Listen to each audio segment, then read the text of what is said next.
Hello and welcome to Morning Brief Market Sunrise. I'm Ramzan Karmali, live from Yahoo Finance studios in London. It's Wednesday, 19th November. Coming up on the show, all eyes on Nvidia. The AI chipmaker reports after the closing bell. More signs of consumer weakness as Target predicts a weak holiday season. And I've been speaking to the boss of Criteo about how AI is changing the advertising business. So grab your coffee and let's own the morning.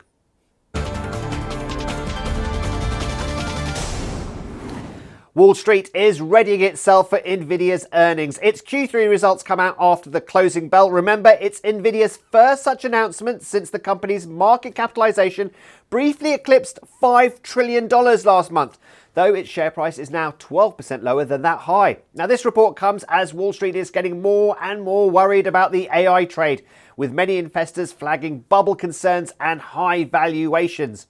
Now, even as other tech behemoths have reported strong earnings, the chip giant is the most important bellwether for the AI trade. Any miss or beat on projections is set to impact price action on a wide array of AI stocks. The report could also trigger a $320 billion swing in the chipmaker's market value. That's according to data from the analytics firm Option Research and Technology Services. Now, that would be the largest post-earnings move ever for Nvidia. Okay, let's hear now from Antoine Chikaman from New Street Research, who dived deeper into the potential market impacts of Nvidia's business plans. Jensen's comments in Washington, he's talking about booked business, booked Blackwell and Rubin business over 2025 and 2026 cumulative. That's 500 billion of booked business that Nvidia has. And if you look at the sequential trajectory that this implies for the business, it implies that Nvidia is going to grow its data center revenues, close to 20% sequentially every quarter from now until the end of 2026. And if you look at expectations, actually at consensus expectations, they definitely don't reflect that kind of upside. So that's one thing. And then if you look at, things from another angle, if you look at it, top down and how much Nvidia's major customers are planning to invest, so, like the CapEx plans of Amazon, of Google, of Microsoft, of Meta, actually they're very consistent with such a sequential trajectory. So bottom line is we think that the setup is looking very good for Nvidia from multiple angles for the coming quarter and entering 2026. Antoine, what do you expect to hear about supply from Nvidia? Because we know, or at least we seem to know, that demand is out there. In the past, the company has had some bottlenecks for supply. Do you think that is still going to be an issue? So there are multiple levels, where there could be some bottlenecks. So you have, like manufacturing the GPUs themselves. For example, you need a lot of HBM memory, you need a lot of CoWoS to package all that together and make the chip. I think Nvidia has worked very hard to secure supply, and I'm not too worried that this could be a bottleneck. There could be a bottleneck at this part of the supply chain.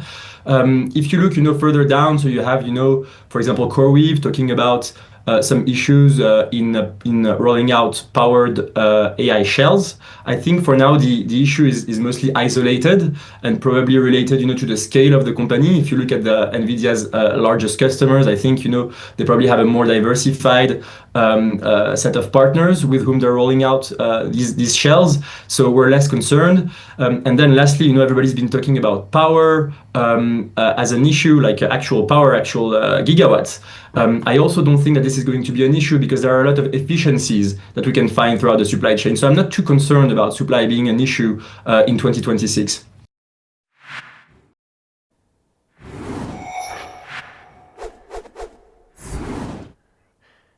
The first thing you need to know is that Nvidia CEO Jensen Huang and Tesla boss Elon Musk will take part in discussions between the US and Saudi Arabia today. That's according to a document seen by Reuters. The focus of the discussions in Washington will centre around advances in AI. A whole host of CEOs will also be there, including Palantir's boss, Cisco's, Qualcomm, Chevron and Adobe. The next thing you need to know is that xAI is in talks to raise $15 billion. That's according to the Wall Street Journal. This means that Elon Musk's AI startup, if successful, will be worth $230 billion. That's more than double the $113 billion mark it disclosed when it merged with the social media platform X. Now, just last week, Musk denied a similar report which valued the firm at $200 billion. And the last thing you need to know is that there are more signs of consumer weakness. Target has just released Q3 earnings. The discount retailer has slashed its earning guidance, warned about affordability crisis, and predicts that it will have a weak holiday period. It's not a shocker to see its shares struggle in the pre-market, down over 2.5% there. Meanwhile, home improvement retailer Lowe's quarterly sales beat expectations, and that's seen its shares pop in the pre-market, up over 5%, but it too has lowered its full-year profit forecast. It did so to reflect what it calls a tougher economic backdrop. Okay, let's take a beat now to hear from Sam Stovall, Chief Investment Strategist at CFRA Research, who spoke to Josh Lipton about the digestion phase US markets are currently in leading into December. History says that what we are going through right now is pretty normal.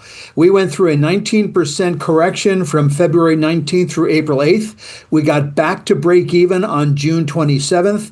Then history said we will probably advance over the next 4 months and gain anywhere from 10.5 to 11.5+%. And that's exactly what happened. Now we are in this digestion phase, if you will, and we had been going into November with a 6-month straight consecutive gains, monthly gains, and now with November down, people are wondering if that's all she wrote. But actually, it implies that you have a better chance of seeing a positive December because that 6-month record was snapped. Also, when you have a down November, you tend to have a stronger December, not only in terms of average price change, but also in the batting average or frequency of advance. So let me ask you, Sam. So not only you're, of course, a well-respected strategist, I know you also watch the charts. What are the levels you're watching for with the SPX? Well, because the average decline is about 9% in this digestion phase, I'm looking at 62.85 on the S&P 500. But just also there are a variety of other support levels that one could consider, as well as Fibonacci retracement levels. So I think that this decline overall will not exceed 10%. While we have had about 2/3 of these digestion phases since World War II be pullbacks, 5 to 10% declines, 1/3 being corrections, none was a new bear market. So obviously not a guarantee, but it's a reassuring stat that we're probably not going to be slipping into anything more than maybe a mild correction. Time for a short break now, but when we're back, we'll hear from the boss of Criteo. He's got some interesting thoughts on the future of advertising and how it will use AI. You won't want to miss it. Stay tuned.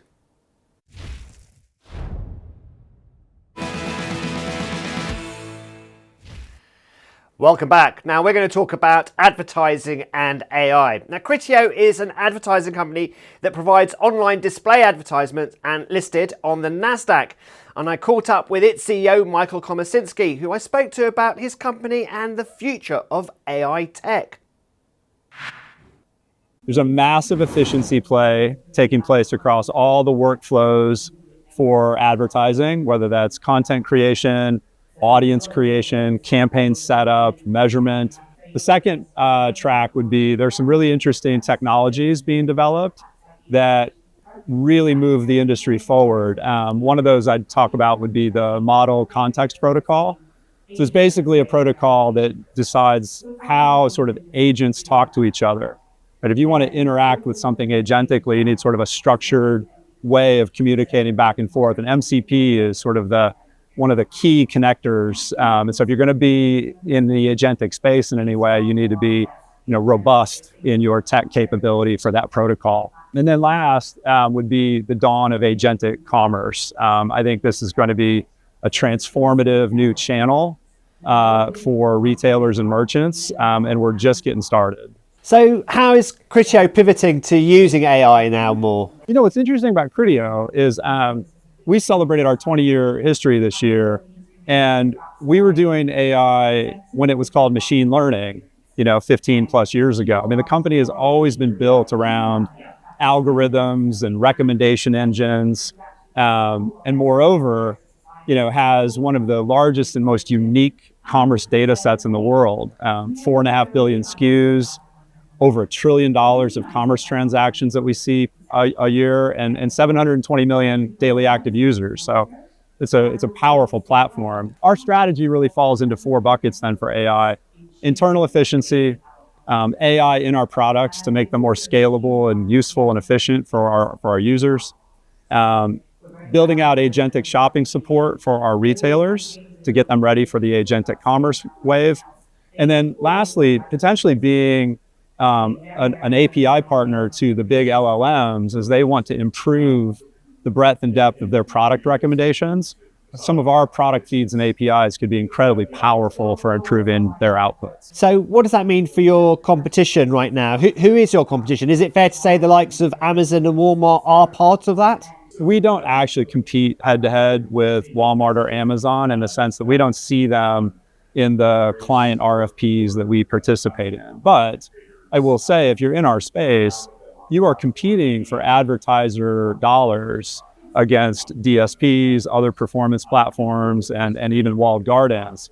And our competitive differentiation for that is the way that we drive cross-channel performance in a powerful and consistent way.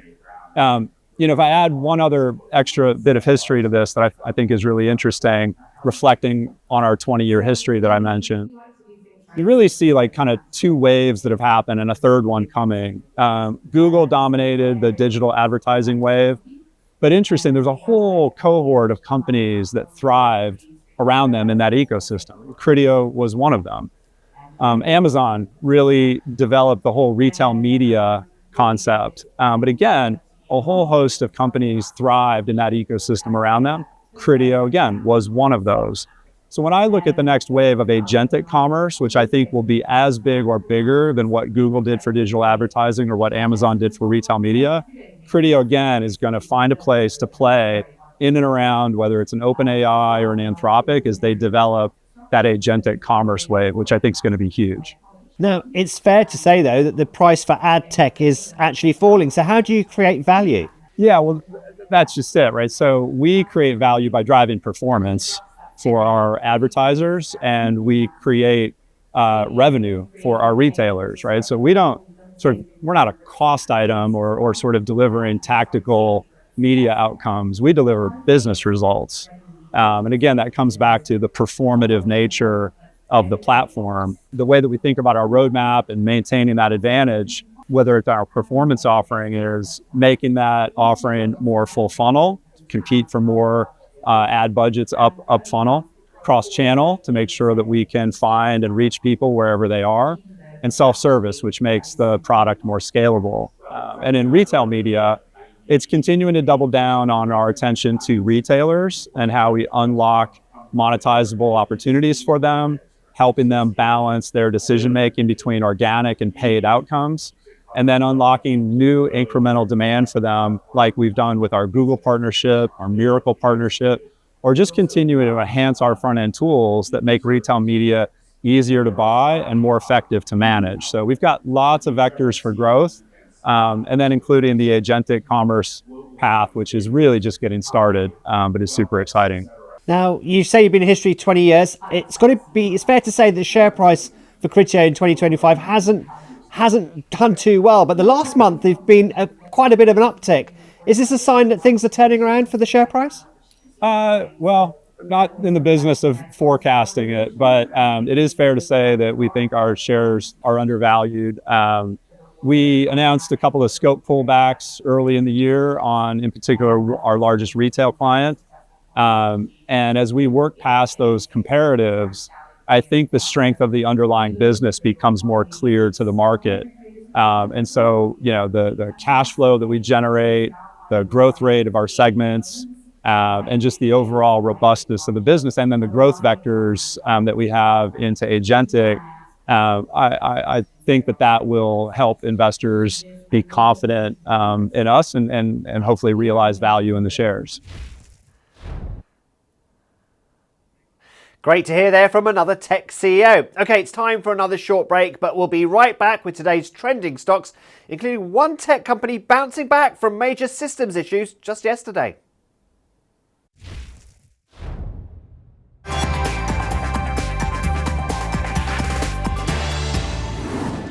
It's time now for today's trending tickers. Now, the key word today seems to be caution ahead of Nvidia's earnings. Well, let's start with a health check on chip stocks, as Nvidia is up quite a bit in pre-market. TSMC, one of Nvidia's biggest partners, fell quite a bit earlier and now seems to have recovered, while AMD is slightly in the red as investors weigh how much of the AI chip addressable market it actually gets.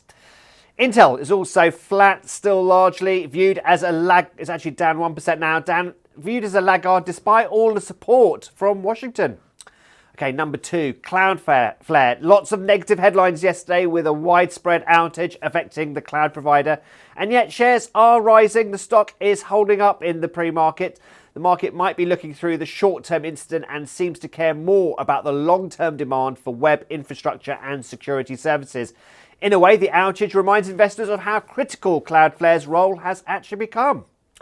Next up, the would-be Tesla rival whose rise seems unstoppable this year. China's Xiaomi makes everything from cars to electric scooters and, of course, smartphones. Now, shares have fallen to a 7-month low in Hong Kong after warning that margins have taken a hit from rising cost of supply chains, especially for smartphones. But the good news for Xiaomi and bad news for its electric car rivals is Xiaomi's EV arm posted an operating profit for the first time. But that wasn't enough to swing investors, but Tesla and everyone else should pay attention.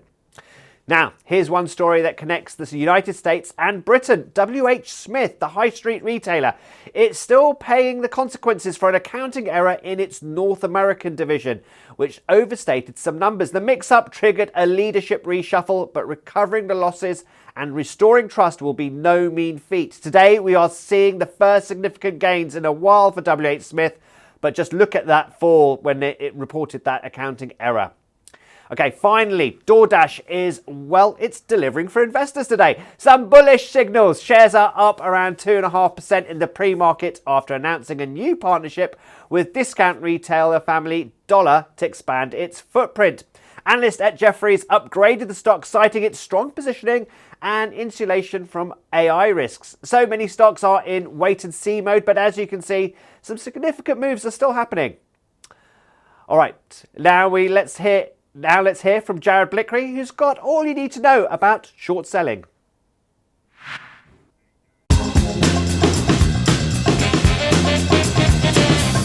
It's nearly winter, but the bears are not hibernating just yet. They are out playing in the markets, making their presence known. So it's fitting that on today's Stocks in Translation, we are taking a look at short interest. And when we talk about shorting, that just means someone has borrowed a stock from someone who owns it so that they can sell it first, hoping it will decline. And later on, they're going to buy it back, which is also called covering the short. Now, market regulators require bi-monthly reports from brokers that identify shorting activity, and there's a 1 to 2 week delay, but they can still be very useful. And the key statistic to look out for is the short interest. That's the number of shares that investors have borrowed and sold short, and it comes as a percentage of the shares available to trade. Another step that you want to keep track of is the short interest ratio, also called days to cover.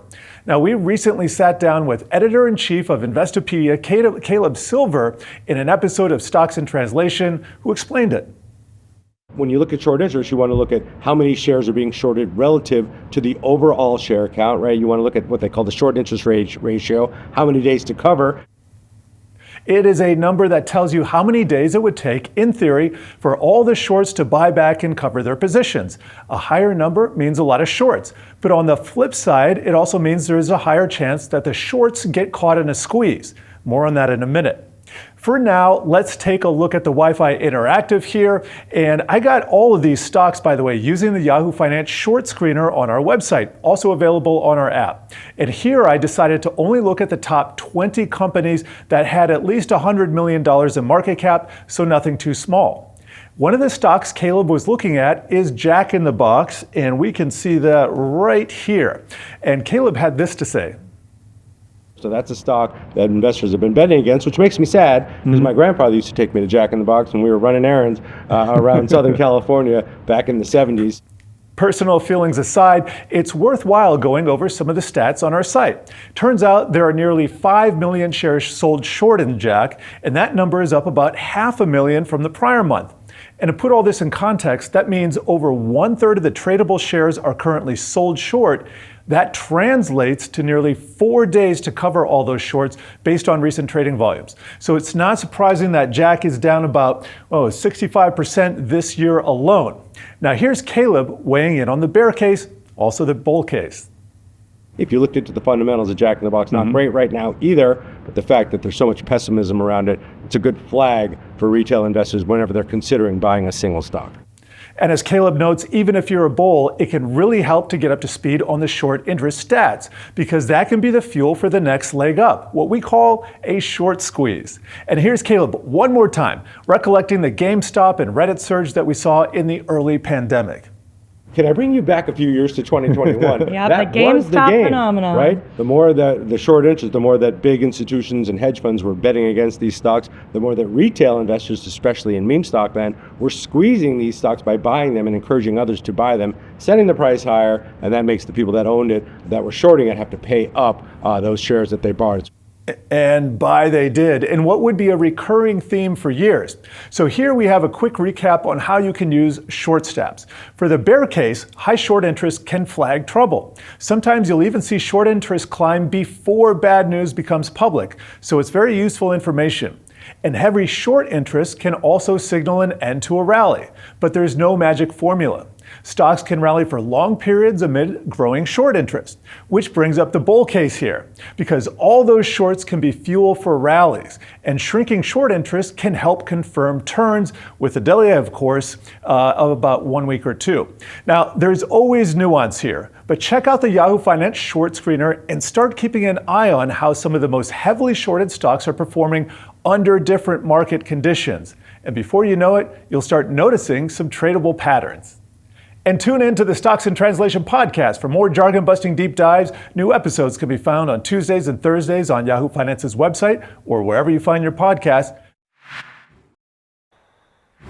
Okay, before we go, let's check in on the markets. We start with Bitcoin, and it's sort of doing very little at the moment, edging slightly down. It's still closer to that 90, edging up now. It's just closer still, though, to that 90,000 mark than the $100,000 mark. Okay, let's move on to gold now.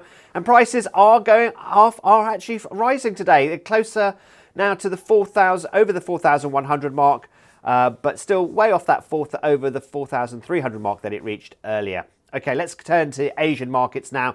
And the main benchmarks in the region have edged lower. The Nikkei in Japan has actually lost around 7% of its value just in November so far. And European markets, their sell-off continues there. Wall Street kind of also, well, it's treading water, but all eyes will be on Nvidia. Okay, that is it for Market Sunrise. I'm Ramzan Karmali. Go own the morning.